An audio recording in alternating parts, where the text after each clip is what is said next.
Salut à tous et soyez les bienvenus sur la chaîne qui déboîte. Aujourd'hui on va tester un écran de screen mirroring pour votre voiture. Ça permet de reproduire sur l'écran que vous allez donc fixer à votre tableau de bord les éléments qui se trouvent dans votre smartphone. Si vous utilisez Waze par exemple, fini d'être obligé de fixer votre smartphone directement au tableau de bord, vous mettez plutôt ce genre d'écran et le smartphone reste paisiblement dans votre poche, connecté en Bluetooth avec l'écran. Et ça marche pour tout un tas d'applications qui sont compatibles avec Google Cars, Apple Drive, je ne sais plus comment ça s'appelle, enfin bref, peu importe. On avait déjà testé un objet similaire, et tellement similaire que même le nom de la marque ressemble, puisqu'ici, on est chez CarPod Go. Je vous laisse regarder l'autre marque, vous verrez, c'était en 3 syllabes et ça commençait par Car aussi. Les similitudes semblent donc nombreuses. Mais je suis toujours content de pouvoir tester plusieurs produits du même type. Ça me permet d'avoir des éléments de comparaison. Donc comment justement va se comporter cet écran par rapport à celui qu'on avait déjà testé précédemment? C'est parti pour le test. Allez, c'est parti pour le déboîtage de ce CarPod Go qui fonctionne donc avec CarPlay. Voilà, c'est comme ça que s'appelle le truc de chez Apple, je pense. Et avec Android Auto. La boîte est très simple, hein, puisqu'on a juste littéralement un rectangle au coin arrondi, embossé et irisé sur l'avant de la boîte. On va procéder tout de suite au déboîtage. Hop, ça s'ouvre un peu comme un smartphone géant. Petit bloc de mousse. Et on tombe tout de suite sur l'écran. On va y revenir bien sûr dans un instant. Du calage. Et ensuite, beaucoup d'accessoires en vrac. Donc je vais essayer de vous montrer tout ça un par un. Donc ici, on a une caméra de recul, car c'est la particularité de cet écran. En plus d'être du screen mirroring, c'est aussi un kit de caméra de recul. Vous n'êtes absolument pas obligé de le brancher si vous n'en avez pas besoin. Et d'ailleurs, le kit peut être vendu sans cette option.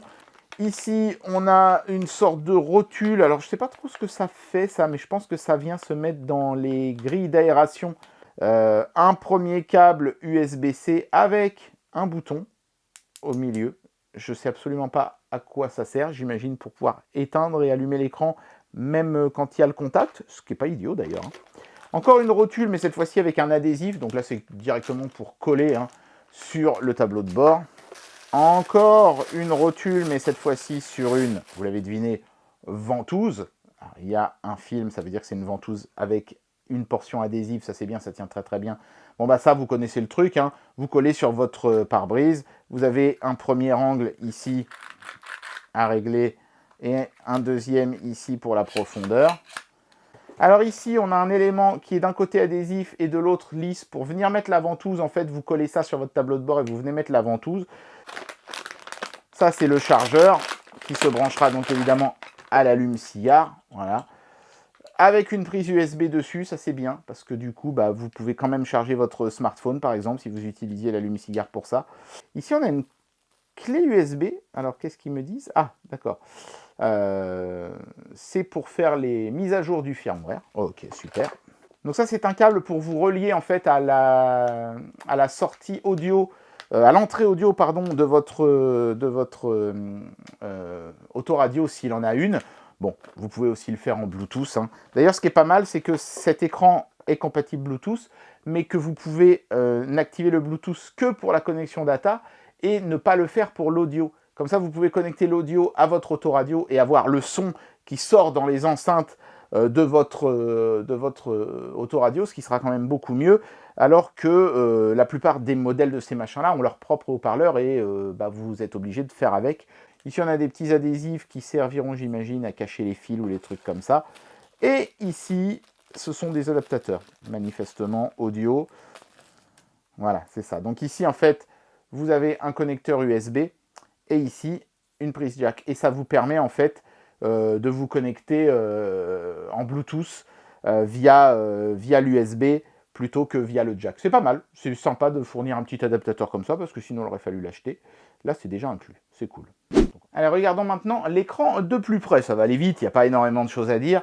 On a ce système magnétique qui tient très très bien, comme vous le constatez. Hop là, et sur lequel vient se fixer le truc sur lequel on vient mettre les rotules. C'est vraiment costaud la connexion magnétique, donc même si vous avez des gros chocs dans votre voiture, ça tiendra bien, pas d'inquiétude. En plus, ça se verrouille puisqu'il y a une indentation. C'est nickel, on a des petites aérations ici de part et d'autre. Donc l'écran qui est très très grand, voilà, pas grand chose à dire dessus. Il y a une bordure un peu plus grande sur le bas, comme ça vous saurez où est le haut, d'où est le bas. Et ici, les différents connecteurs. Attendez, je vais allumer ma torche dernier cri, hop, pour que vous puissiez mieux les voir. Donc, on a deux prises USB-C, une pour le data et une pour brancher à l'allume-cigare. Ici, on a la prise jack pour les différents adaptateurs jack pour l'audio qu'on a vu tout à l'heure. Ici, cette prise-là, c'est pour brancher la fameuse caméra de recul, le micro et donc la prise USB pour tout ce qui est data, transmission de data, mise à jour du firmware et les choses comme ça. Voilà. Très simple, ça se branche littéralement, si vous n'utilisez pas la caméra de recul, vous n'aurez qu'un seul câble, et c'est vraiment très facile à faire. Hein. Donc je sais ce que je vais faire, je vais l'alimenter en énergie, et on va le tester. On ne va pas le mettre dans la voiture, on va le tester comme ça, avec une prise allume-cigare sur une batterie externe, on va voir un petit peu ce que ça donne. Il va falloir aussi que je réfléchisse à comment tester la caméra de recul, puisque évidemment, je ne peux pas l'installer dans ma voiture qui en est déjà équipée, ni dans celle de ma femme, puisque ma femme, sa voiture est toute neuve, elle a déjà tout ce qu'il faut. Hein. Allez, le premier test sur cet objet, ça va être le temps de boot. Je ne vous l'avais pas montré au précédent test, et on m'avait fait le reproche, parce que quelqu'un m'avait dit, j'ai un écran comme ça, il met des plombes à démarrer, c'est inutilisable. Donc là, ce que j'ai fait, je l'ai déjà allumé une fois, hors caméra, et j'y ai connecté en Bluetooth mon smartphone, pour que vous ayez vraiment la config standard de ce genre d'appareil. Maintenant, je vais, entre guillemets, mettre le contact, hein, parce qu'en fait, je vais me contenter d'allumer ma source 12 volts ici. Donc, 1, 2, 3, j'appuie. On va voir combien de temps ça met à démarrer. On a le logo déjà, c'est cool. Et normalement, si l'objet est bien foutu, ça devrait être très rapide. Donc là, on a l'heure. Ça se connecte au smartphone. Donc là, évidemment, ça va dépendre aussi de votre smartphone. Voilà, donc c'est là évidemment qu'il ne faut pas que ça mette une minute entière, hein, mais oui, ça met, allez, on va dire 15 bonnes secondes. C'est pas le meilleur temps que j'ai jamais vu, mais ça reste néanmoins très correct. Franchement, vous pouvez sans aucun problème exploiter ce truc-là. Ici, vous voyez à gauche Google Maps, et ici, à droite, la lecture audio. C'est comme ça que le truc se présente par défaut. Donc je vois les applications du coup qui sont ouvertes, donc ça c'est Google Maps, ça c'est mon lecteur audio, hein, c'est PowerAmp, qui donc manifestement a une fonction compatible Google CarPlay. Franchement je vous le conseille, PowerAmp, c'est un super logiciel audio pour Android, il est absolument magnifique. Ici on a donc l'icône du téléphone, l'assistant Google, et puis toutes les autres applis, si j'ai bien compris, vont se situer derrière ce bouton ici, voilà, on les voit qui se listent. C'est pas mal, alors la fluidité, elle est pas ouf, hein, ça a l'air d'être du 30 fps, mais bon, c'est un truc pour la voiture, hein, on n'est pas évidemment exigeant comme on le serait avec quelque chose qui serait un smartphone par exemple. C'est propre, franchement, ça va. Ce que je vais faire, je vais essayer par exemple, tiens, Google Actualité, on peut le lancer, on va voir comment ça s'affiche. Donc vous allez voir les actualités du jour s'afficher sur l'écran, voilà, France Info, machin. Ce sont des podcasts audio. Bah oui, évidemment, hein, si vous aviez du texte, ce serait un peu dangereux de conduire en lisant du texte. Donc évidemment, ils les ont pas mis. Donc c'est bien, ils ont pensé à ça, c'est très bien vu. Hop, et alors, si je reviens ici, est-ce que par exemple, si je lance VLC, il va me permettre de lire des vidéos? Non, voilà, c'est uniquement l'audio. Là encore, c'est bien vu, hein. Si vous pouviez mater une vidéo sur un écran comme ça, les accidents sur la route seraient vraiment hyper nombreux. Bon, voilà, hein. Après, c'est du screen mirroring, donc je ne sais pas trop quoi vous dire de plus au niveau du test. Si vous installez Waze, vous allez avoir Waze avec une application machin. Et il n'y a pas de GPS techniquement dans cet écran-là, hein. C'est votre smartphone qui fait le travail de positionnement et autres, hein. Là, par exemple, vous voyez, il y a une icône qui m'indique de la 5G. Oui, d'accord. J'ai effectivement de la 5G, mais c'est sur mon smartphone. Il n'y a pas de carte SIM dans ce truc-là, hein. Voilà, donc là, je viens un petit peu de faire un rapide tour des fonctionnalités, parce que moi, je ne connais pas bien Google Auto et tous ces machins-là, hein, donc je découvre vraiment en même temps que vous. Donc, si vous voulez mettre une application prioritaire par rapport à une autre, il faut appuyer dans le coin haut gauche de cette dernière. Par exemple, ici, hop, je mets mon PowerAmp en évidence. Et si je veux remettre ma carte en évidence, j'appuie également dans le coin haut gauche comme ça. Très très facile. Maintenant, si je veux qu'une application soit full screen, il faut qu'elle en soit capable. Par exemple, PowerAmp, lui, si j'appuie sur son icône, il peut prendre de l'importance, mais il ne peut pas se mettre full screen. Par contre, la map, elle en est capable. et elle prend alors tout l'écran, ce qui est évidemment extrêmement confortable. Pour toutes les fonctionnalités un petit peu plus avancées, en fait, il faut appuyer sur le bouton quitter qui se trouve dans le menu principal ici. Voilà. Et là, vous revenez sur cet écran-là. Et là, vous avez un certain nombre de choses. Par exemple, si vous appuyez sur le Bluetooth ici, c'est là que vous allez pouvoir, vous voyez, c'est bien expliqué, paramétrer le fait que le son du smartphone sorte sur les haut-parleurs de votre voiture. Vous voyez, un timer, hein, évidemment, au bout d'un moment. Et non pas sur celui du smartphone où vous n'allez rien entendre. Et vous voyez ici, vous avez des boutons pour configurer donc avec haut-parleur Bluetooth, en auxiliaire avec un câble ou en FM. Ah, je suis désolé, hein, le timer est vraiment court. Donc l'avantage, c'est que même si vous avez un vieil autoradio pourri, vous pouvez transmettre le son de votre smartphone via cet écran à votre vieil autoradio en lui octroyant en fait une plage de fréquences audio et en fait votre autoradio va capter comme si c'était une station de radio le son qui sort de votre téléphone. Donc quoi qu'il arrive, quelle que soit la vétusté entre guillemets de votre installation audio dans votre voiture, dès l'instant que vous avez une installation audio dans la voiture, vous pourrez faire sortir le son du smartphone et donc de cet écran indirectement sur vos haut-parleurs de bagnole. Et ça, je trouve que c'est super bien vu. Il me reste encore une dernière fonctionnalité à vous montrer, c'est bien sûr la caméra de recul, comment ça fonctionne. Donc je vais la brancher, je vais chercher un moyen de l'alimenter en 12 volts, il va falloir que je réfléchisse à ça un petit peu. Et ensuite, on regardera comment ça rend sur l'écran de ce petit machin. C'est parti.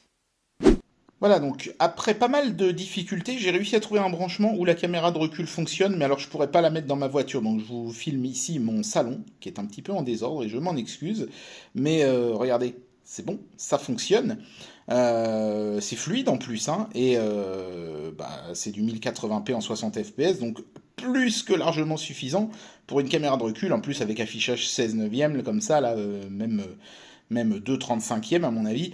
C'est le grand luxe, voilà, super fluide et tout. Reste un détail, c'est est-ce que ça marche bien dans le noir parce que certaines caméras de recul, on n'y voit que dalle la nuit. Donc on va voir si c'est le cas de celle-là ou pas. Donc là, vous voyez, je suis dans le noir quasi complet. Et la caméra, l'image est un peu granuleuse et elle a un petit peu de lag, hein, c'est normal. Mais néanmoins, j'arrive à distinguer ce que ça filme. C'est pas mal, hein, parce que c'est du 1080p 60 fps, donc on arrive quand même à bien distinguer ce que la caméra de recul filme, même dans l'obscurité. Voilà, donc là je suis dans ma voiture et je vais essayer de fixer l'écran avec le système pour grille d'aération. Pour deux raisons. D'abord parce que c'est ce qui sera le plus pratique pour moi, je vais essayer de mettre ça là. Mais aussi parce que c'est une pièce qui est imprimée en 3D. Je ne sais pas si ça se verra à la caméra, mais c'est clairement une pièce qui a été rajoutée au dernier moment, je pense. Ils l'ont imprimée en 3D et puis écoutez, je vais essayer de la fixer à ma voiture et voir si elle est suffisamment solide. Voilà, on peut voir les petites griffes également imprimées en 3D. Voilà, bon j'essaye d'installer ça, on regarde ce que ça donne. Bon voilà ce que ça donne en termes d'intégration. Vous voyez, c'est propre, hein. Alors là, j'ai pas branché les fils, hein. De toute façon, ça servirait à rien, mais c'est pas mal. Ça gêne pas trop, vous voyez, la vision du pare-brise, elle est toujours la même. Et en même temps, j'ai un bel aperçu de l'écran. Donc voilà, et c'est fixé hein, dans la grille de ventilation, voilà, comme ça. Par contre, le fait que ce soit imprimé en 3D me fait dire que c'est une pièce que voilà, vous aurez peut-être besoin de changer au bout d'un certain temps. Mais c'est une bête rotule après, hein, donc ça doit certainement pouvoir se trouver de toute façon. Mais voilà, c'est propre, c'est bien intégré dans le véhicule. Donc après, il n'y a plus qu'à le relier à l'allume-cigare. Là, je le fais pas parce que j'ai déjà ma dashcam qui est là. Donc vous voyez, s'il fallait que je repasse des fils, ce serait un gros bordel. Mais voilà, après ça marche comme une dashcam, hein. Vous mettez le contact, le truc s'allume. Et quand vous mettez la marche arrière, vous avez automatiquement la caméra arrière qui se met en marche. Si vous voulez pas la caméra arrière, vous la branchez pas tout simplement. Et bien voilà, c'était le test de cet écran de screen mirroring de chez CarPod Go. Et le moins qu'on puisse dire, c'est que évidemment, les deux objets, hein, celui qu'on avait testé précédemment et celui-ci, se ressemblent beaucoup, car ils sont limités par le fait qu'ils tournent sous un OS imposé. Ici, en l'occurrence, Google Cars. Donc évidemment, on ne va pas avoir beaucoup de fantaisie. Mais néanmoins, la portion caméra de recul sera utile pour les gens qui ont un véhicule et qui n'en est pas équipé. J'espère que cette vidéo vous aura plu et moi je vous dis à très bientôt pour un prochain test. Allez, tchuss!